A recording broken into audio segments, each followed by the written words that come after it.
ఈరోజు మీరు ఒక్కసారి చూస్తే ఈరోజు కార్యక్రమంలో చాలా ఇబ్బందులు ఉన్నాయి.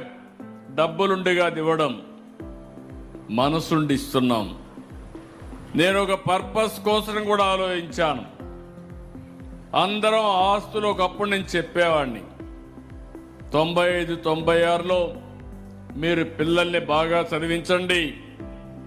మీరు పిల్లల్ని చదివిస్తే వాళ్ళు మీరు సంపాదించేదానికంటే 100 రెట్లకు సంపాదించే తెలివితేటలు వస్తాయని ఈరోజు మీ అందరికీ చెప్తున్నాను.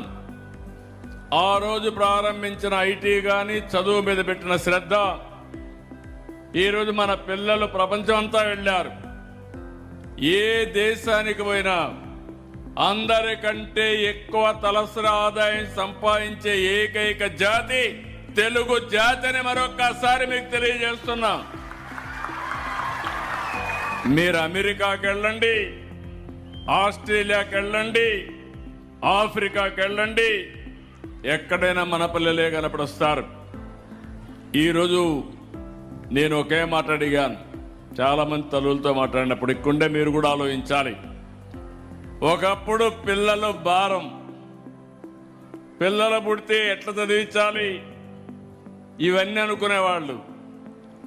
ఈరోజు మీరు చూస్తే 5 మంది ఉంటే 75,000, 6 మంది 90,000, 2,000 రూపాయలు స్కూల్కి ఇచ్చినా మిగిలినంతా కూడా మీ దగ్గరికి వస్తూ ఉంది. ఏ తల్లికైతే పిల్లలు ఎక్కువ ఉంటారో ఆ తల్లి అకౌంట్లో 13,000 రూపాయలు పడుతుందంటే మీ సంపాదన కంటే ఇది ఎక్కువ అవునా కాదా అని మిమ్మల్ని అడుగుతున్నా.